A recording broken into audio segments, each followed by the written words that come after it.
Livro Jesus quer curar e libertar você. Pedro Dong, capítulo 6. Tema desta semana: a realidade do reino dos céus versus a tradição dos escribas e fariseus. Meta de hoje: leitura das páginas 92 a 95. A palavra gera fé para acessar as coisas invisíveis.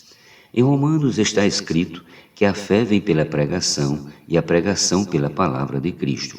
Romanos 10:17. A fé tem por base a palavra de Deus. Sendo assim, a palavra que ouvimos gera em nós fé. O livro de Hebreus diz que o Senhor sustenta todas as coisas pela palavra de seu poder. Hebreus 1:3. Aleluia!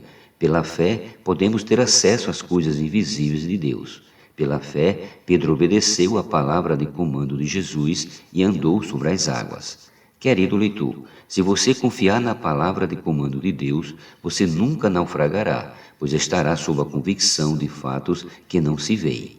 Essa é a base dos comportores para sair às ruas e pregar o Evangelho. Eles exercitam a fé, sustentados pela palavra profética, e isso tem funcionado. Quando Pedro saiu da esfera da fé e olhou para as circunstâncias do mundo visível, começou a afundar. Mateus 14:30. Prontamente Jesus estendeu a mão, tomou e lhe disse: Homem de pequena fé, por que duvidastes? Subindo ambos para o barco, cessou o vento. Versículos do 31 ao 32. Se temos a presença do Senhor, não precisamos temer os ataques do inimigo, pois ele tem o poder de cessar o vento. Portanto, se o Senhor estiver conosco dentro do barco, nenhum mal nos sucederá. Ainda que soframos ataques, não precisamos temer. Desse modo, vamos perseverar em fazer a vontade de Deus.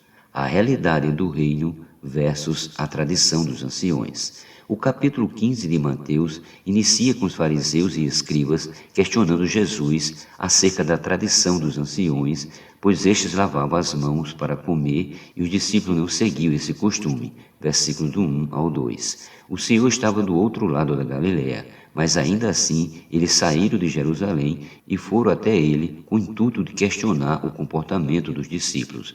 No entanto, ao ser perguntado, Jesus, tendo convocado a multidão, lhes disse: Ouvi e entendei, não é o que entra pela boca o que contamina o homem, mas o que sai da boca, isto sim, contamina o homem. Versículos do 10 ao 11. No versículo 15, Pedro pediu que o Senhor explicasse a parábola. Em seguida, lhes disse: Também vós não entendeis ainda? Não compreendeis que tudo que entra pela boca desce para o ventre e depois é lançado em lugar escuso?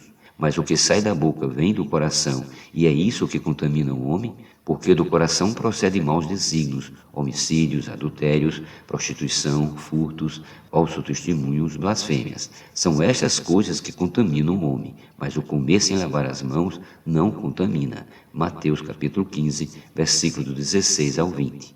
O problema é que os escribas e fariseus colocavam as tradições acima da lei. Nesse sentido, a versão King James atualizada diz o seguinte: a tradição dos anciões era a interpretação oral e escrita da lei de Moisés, mas com muitas outras doutrinas e preceitos que foram sendo adicionados com o tempo e que tinha autoridade quase igual à da própria lei entre os fariseus. Mateus 5:43. Eis o problema. Embora muitas coisas tenham sido acrescentadas à Torá, para os fariseus esse manual tem quase a mesma autoridade que a Bíblia. Ainda na versão King James atualizada, lemos: o legalismo e o volume de pequenos preceitos haviam crescido tanto que a simples tradição, por motivos higiênicos de lavar as mãos antes das refeições, tornou-se um ritual de purificação para afastar a mínima possibilidade de um judeu ter sido contaminado pela poeira vinda de algum pagão. 10:14. Em nossos dias, lavar as mãos é uma forma de prevenção contra vírus e bactérias. Contudo, os religiosos faziam disso um ritual e censuravam os discípulos de Jesus, porque em vez de aderir à tradição, seguiam de maneira orgânica o Rei do Reino dos Céus. Semelhantemente, hoje, a Igreja segue o Espírito e, por meio da palavra, ele realiza a vontade de Deus. A tradição dos fariseus invalida a lei de Deus. Jesus respondeu à pergunta dos fariseus com outra pergunta: Por que transgredis vós também o mandamento de Deus por causa da vossa tradição? Porque Deus ordenou: honra teu pai e a tua mãe, e quem maldisser a seu pai ou a sua mãe será punido de morte. Mas vós dizeis: se alguém disser a seu pai ou a sua mãe, é oferta ao Senhor aquilo que poderias aproveitar de mim. Esse jamais honrará seu pai ou a sua mãe, e assim invalidaste a palavra de Deus por causa da vossa tradição. Mateus capítulo 15, versículos do 3 ao 6. Na nota 1 de Mateus 15, da versão King James atualizada, lemos: a tradição dos judeus e muitas interpretações e práticas religiosas estavam em desacordo com a própria lei e, portanto, se constituíam em maior pecado contra Deus. Por exemplo, se alguém desejava livrar-se da responsabilidade judaica de cuidar dos pais idosos, era só fazer uma declaração falsa de que havia doado seus bens ao templo, em hebraico korban, que quer dizer oferta. Assim, os bens dessa pessoa seriam registrados em nome do templo como uma oferta ao Senhor até a morte dos pais, quando então se negociaria com os escribas um valor a ser pago para reavê-los. A condição desse povo era realmente lamentável.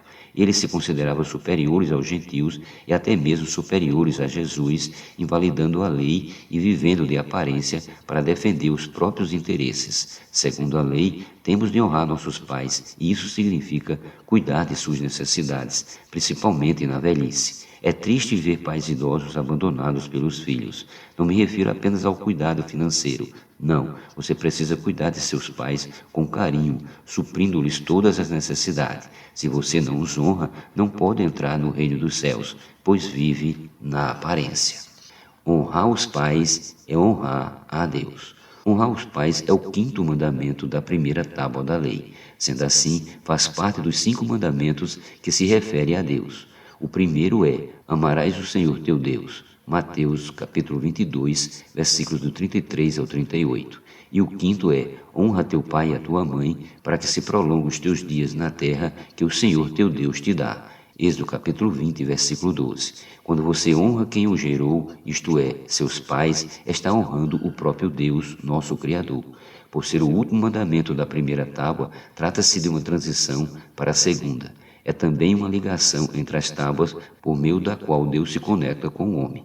Além disso, honrar os pais é o primeiro mandamento com promessa. Em Efésios lemos: honra teu pai e a tua mãe, que é o primeiro mandamento com promessa, para que te vá bem e seja de longa vida sobre a terra. Efésios 6:2. Não há argumento para não honrar os pais. Esse é nosso dever, é mandamento de Deus. Portanto, não há dúvida de que devemos honrá-los. Alguns podem até dizer que não são bem tratados ou que foram abandonados pelos pais. Não importa, aprenda a ser simples. Se o Senhor disse, obedeça. Ouça seu pai e não deixe a instrução de sua mãe. Provérbios 1:8.